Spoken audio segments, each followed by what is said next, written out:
Boyolali memang dikenal sebagai salah satu wilayah sentra kerajinan tembaga di seputaran Jawa Tengah. Di sini berdiri ratusan rumah produksi kerajinan tembaga dalam skala besar maupun kecil yang beroperasi hampir setiap hari, salah satunya di rumah produksi milik Mas Kristianto ini. Di tempat produksi ini, lembaran demi lembaran tembaga dengan berbagai ukuran serta ketebalan dipotong untuk dibentuk menjadi beragam kerajinan seni maupun peralatan memasak.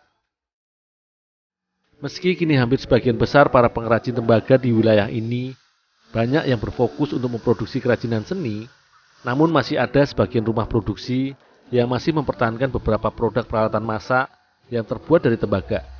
Salah satu produk peralatan masak dari tembaga yang masih diproduksi adalah dandang jengki.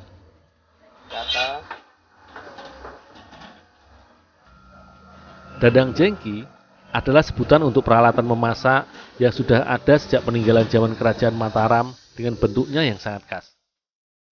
Dandang sendiri sebenarnya adalah peralatan dapur berbentuk tabung atau silinder yang digunakan untuk mengukus atau merebus olahan makanan. Bagi masyarakat di wilayah Jawa, dandang adalah peralatan dapur yang cukup sering digunakan.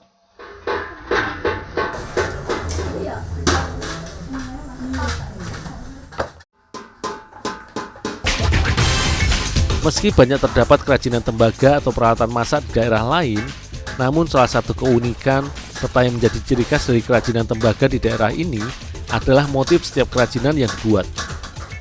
Hampir setiap barang kerajinan maupun peralatan dapur hasil produksi Desa Tumang memiliki guratan khas layaknya motif. Guratan ini merupakan identitas produk kerajinan Desa Tumang yang sudah diwariskan dari generasi ke generasi, seperti di rumah produksi milik Mas Kristanto ini, yang sudah mewarisi keahlian mengolah tembaga menjadi beragam kerajinan dari kakek buyutnya.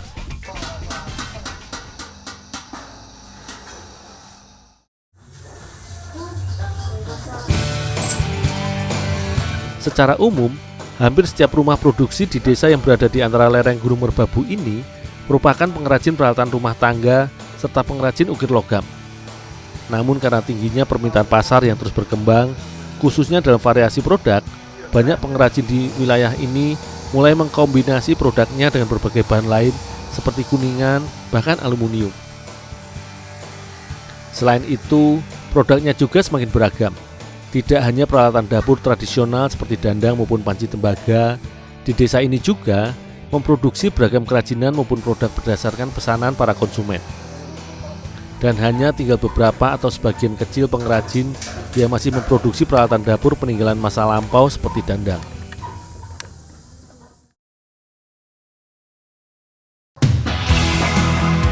Alat memasak memang selalu memiliki peran penting dalam setiap proses pengolahan suatu jajanan atau kuliner.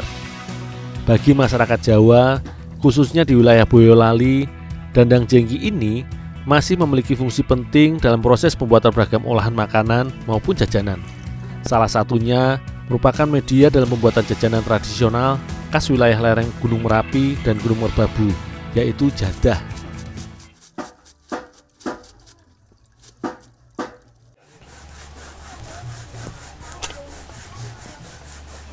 Jadah sendiri sebenarnya merupakan jajanan yang terbuat dari beras ketan.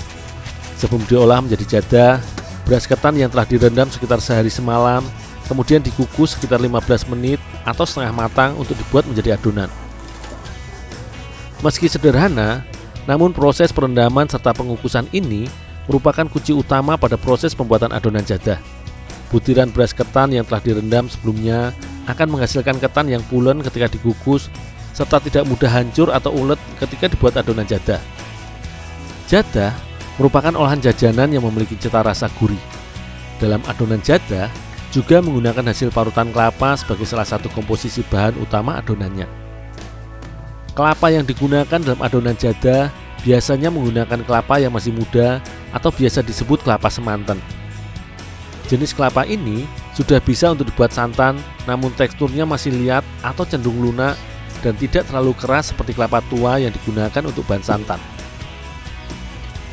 Untuk diolah menjadi jadah, campuran ketan dan parutan kelapa diberi sedikit garam agar lebih gurih rasanya.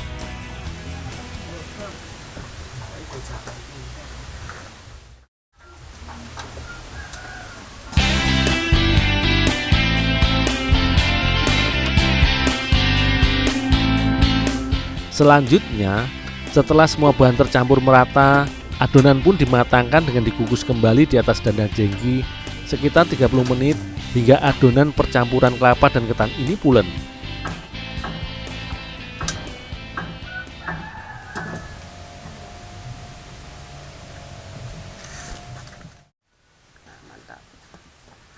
Adonan hasil percampuran ketan dengan kelapa pun dipadatkan dengan ditumbuk hingga padat atau istilahnya dideplok dalam dandang hingga menjadi adonan yang kalis serta ulet.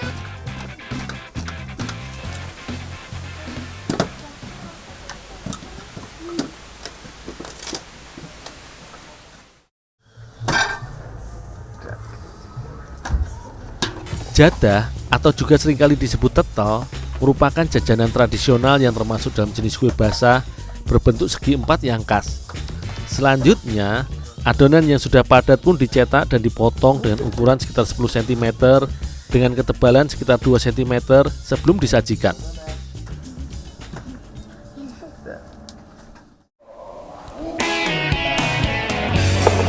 Bagi masyarakat Jawa, jadah selain disajikan dalam bentuk basah layaknya jajanan getuk, jajanan tradisional yang sudah sangat identik dengan masyarakat Jogja ini juga sering disajikan dengan dibakar terlebih dahulu. Proses pembakaran ini selain menjadikan jajanan jadah semakin gurih ketika disajikan, juga berfungsi dalam membantu mengawetkan adonan. Karena dengan proses pembakaran ini, adonan jadah yang masih basah menjadi kering dan dapat bertahan sekitar 2 hari untuk disajikan kembali.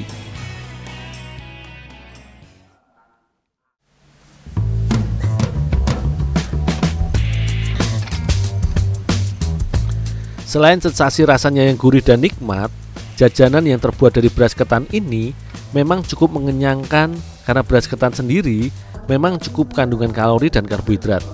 Tak heran bila jajanan tradisional ini seringkali disajikan sebagai teman pelengkap menikmati secangkir teh atau kopi.